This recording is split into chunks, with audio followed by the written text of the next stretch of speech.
குமரி மேற்கு மாவட்ட அதிமுக சார்பில் தென்னை பிரச்சாரம். திமுக அரசின் மக்கள் விரோத போக்கை கண்டித்து வீடு வீடாக சென்று பிரச்சுரங்களை மாநில அமைப்பு செயலாளர் என் சின்னத்துறை பொதுமக்களிடம் வழங்கினார். குமரி மேற்கு மாவட்ட அதிமுக சார்பாக திருவட்டார் பேருந்து நிலையம் அருகே வீடுதோறும் தென்னை பிரச்சாரம் இன்று நடைபெற்றது. இதில் அதிமுக கழக அமைப்பு செயலாளரும் குமரி மேற்கு மாவட்ட பொறுப்பாளருமான சின்னத்துறை சிறப்பு விருந்தினராக பங்கேற்று வீடுதோறும் சென்று திமுக அரசின் மக்கள் விரோத செயல்பாடுகளை கண்டித்தார். மேலும் வருகின்ற 2026ஆம் ஆண்டு சட்டமன்ற தேர்தலில் திமுக ஆட்சியை மாற்ற வேண்டும் என கூட்டம் கூடி வலியுறுத்தினார். அதனைத் தொடர்ந்து உலக மீனவர்கள் தினத்தை முன்னிட்டு கேக் வெட்டி கொண்டாடப்பட்டது.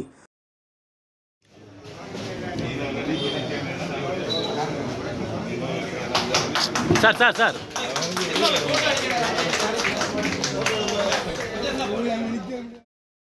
இந்த நிகழ்ச்சிக்கு பின்னர் செய்தியாளர்களை சந்தித்த சின்னத்துரை கூறியதாவது: குமரி மாவட்ட சித்தரங்கோடு பகுதியில் மட்டும் 10க்கும் மேற்பட்ட கல்குவாரிகள் செயல்படுகின்றன. இங்கிருந்து தினமும் 500க்கும் மேற்பட்ட கனரக வாகனங்களில் கல், மண், எம்சாண்ட் ஆகியவை கேரளாவுக்கு கொண்டு செல்லப்படுகின்றன. இதன் விளைவாக உள்ளூர் மக்களுக்கு வீடு அல்லது கட்டிடம் கட்ட தேவையான கனிம வளப் பொருட்கள் கிடைக்காமல் அதிக விலைக்கு வாங்க வேண்டிய அவல நிலை உருவாகியுள்ளது. இதனால் ஏழை மற்றும் நடுத்தர மக்கள் பெரிதும் பாதிக்கப்படுகின்றனர். இதனை கண்டித்து பல்வேறு அரசியல் கட்சிகள் போராட்டங்கள் நடத்தி வருகின்றன.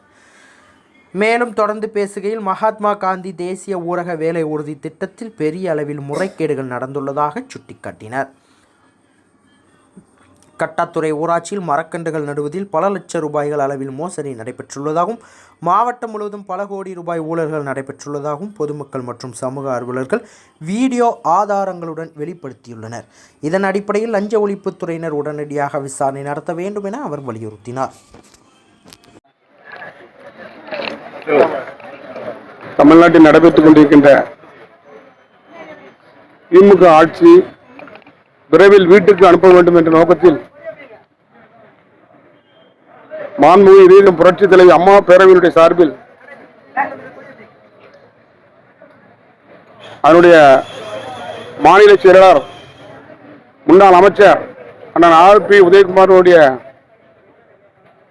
அறிவுறுத்தலின்படி கன்னியாகுமரி மேற்கு மாவட்டத்தில் இன்றைக்கு கன்னியாகுமரி மேற்கு மாவட்ட கழகத்துடைய செயலாளர் அன்பு சகோதரர் ஜெய சுதர்சன், மாவட்ட அம்மா பேரவையினுடைய செயலாளர் யூஜின் போன்றவருடைய ஏற்பாட்டின் பேரில் இன்றைய தினம்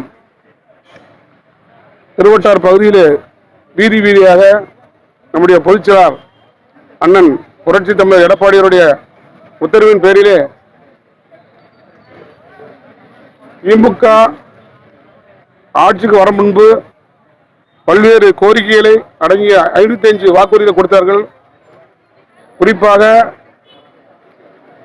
எதெல்லாம் சொன்னாங்களோ அதெல்லாம் எதுவுமே செய்யாம தன்னுடைய குடும்பம் வாழ்வதற்கு மட்டும் இந்த ஆட்சி நடத்திருக்காங்க. அவங்க குடும்பத்தில் இன்னைக்கு ஒரு முதலமைச்சர் இல்லை, ஸ்டாலின் 9 முதலமைச்சராக செயல்பட்டு கொண்டிருக்காங்க. இதைத்தான் அவங்க செய்யறாங்க. இன்னைக்கு 2 மாதத்துக்கு ஒரு முறை இருக்கின்ற மின் கட்டண அளவை 1 மாதமாக குறைப்போம் என்று சொன்னாங்க. இன்றைய வரை குறைக்கவே இல்லை. பள்ளி குழந்தைகளுக்கு லேப்டாப் வழங்கி அம்மா ஆட்சியில் அண்ணன் எடப்பாடி ஆட்சியில் வாங்கப்பட்ட திட்டத்தை ரத்து பண்ணிட்டாங்க. தாலிக்கு தங்க திட்டத்தை ரத்து பண்ணிட்டாங்க. அதுபோல அவங்க சொன்ன வாக்குறுதி ஒரு கையெழுத்துல நீட்டு ஒரே கையெழுத்து எங்க அப்பா சரிச்சுவார்னு துணை முதலமைச்சர் விளையாட்டுத்துறை அமைச்சர் விளையாட்டா சொன்னாரு. இன்னைக்கு இது வரைக்கும் அந்த கோரிக்கை நிறைவேற்றல. சும்மா ஏதோ ஒரு மத்திய சர்க்கார் எதுக்கும் போறோம், எஸ்ஏஆர் எதுக்குன்னு இங்க சொல்லி அங்க சுப்ரீம் கோர்ட் போயிட்டு இங்க வந்துட்டு தன்னுடைய கட்சிக்காரங்களுக்கு பணத்தை சப்ளை பண்ணி அவங்களுடைய கவுன்சிலரு, மாவட்ட பொறுப்பில் உள்ளவங்க, அமைச்சர் பெரும்பு எல்லாம் சேர்ந்து இன்னைக்கு எஸ்ஏஆரை வேகமா பார்த்துட்டு இருக்காங்க. ரெட்டை வேடம் போட்டுக்கிட்டு தான் இன்னைக்கு ஸ்டாலின் அரசு நடந்துகிட்டு இருக்கு. இதெல்லாம் கண்டிக்கிறதம்மா.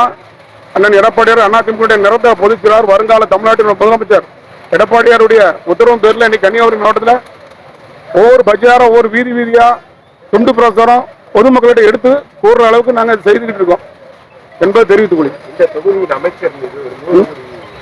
இந்த தொகுதியினுடைய அமைச்சர் ஏற்கனவே அமைச்சராக இருந்து டிஸ்மிஸ் ஆனவர் தான். எதுக்கு டிஸ்மிஸ் ஆனது, எதுக்கு அவங்க சேர்த்தாங்கன்னு அவங்களுக்கே தெரியல.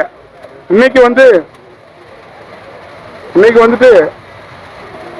கிட்டத்தட்ட 100 கோடி அளவுக்கு ஒரு பத்திரம் அவங்க தங்கச்சி பேர்ல போட்டிருக்காங்க. இன்னைக்கு ஹைகோர்ட்டே கண்டிச்சிருக்கு. அவர் மேலே அவர் குடும்பத்து மேல வழக்கு போய் செய்ய ஹைகோர்ட்டே சொல்லியிருக்காங்க. இப்போ அவர் தொகுதியில் இந்த காட்டாத்துறையில் இன்னைக்கு ஒரு மரக்கன்று நடுறோம்னு சொல்லிட்டு அதில் பல லட்சம் மோசடி பண்ணிட்டார், பல கோடி மோசடி பண்ணிட்டார். ஒரு சமூக அறிவியலர் பேட்டி கொடுத்தாங்க நான் பார்த்தப்போம். ஆக மனோ தங்கராஜ் பொறுத்தவரையில் அவர் அமைச்சர் பதவியும் செய்யல. அவர்களுடைய நோக்கம் அவர் பையன்லாம் அந்த பார்வதிபுரத்தில் ஒரு பெரிய இடத்த பிளாட் போட்டாருன்னு சொல்லி அன்றைக்கு அவர் அமைச்சர் வந்து நீக்கினாங்க.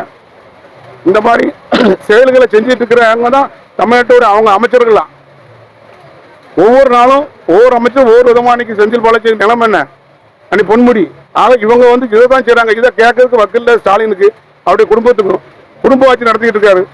உடனடியாக மனோ தங்கராஜ் அமைச்சர் பதவியிலிருந்து நீக்கணும். இல்லைன்னா அது போல இந்த அமைச்சர் நிறைய தவறான செயலை செஞ்சு கொண்டிருக்காரு. மாவட்டத்தில் கனிம வளங்கள் இந்த மாவட்டத்தில் கொள்ளையடிக்கப்படுது.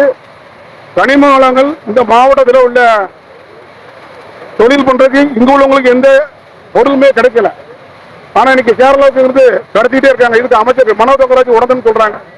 இதெல்லாம் கண்டிச்சு நம்முடைய கன்னியாகுமரி மேற்கு மாவட்ட சார்பில் அண்ணன் சுதர்சன் அவர்கள் நம்முடைய பொதுச் செயலாளர்கிட்ட ஒரு கோரிக்கை வச்சிருக்காங்க. விரைவில் கனிமூலங்கள் கொள்ளையடிக்கப்படுவதை தடுக்க தமிழ்நாடு அரசு திமுக ஆட்சி மேல கண்டிச்சு மாபெரும் போராட்டம் நடத்துன்னு சொல்லியிருக்காங்க. அது நடத்தப்படும். செய்திகளை உடனுக்குடன் தெரிந்து கொள்ள உங்கள் கரம் டிவியை சப்ஸ்கிரைப் செய்யுங்கள். அதோடு பெல் பட்டனையும் கிளிக் செய்யுங்கள்.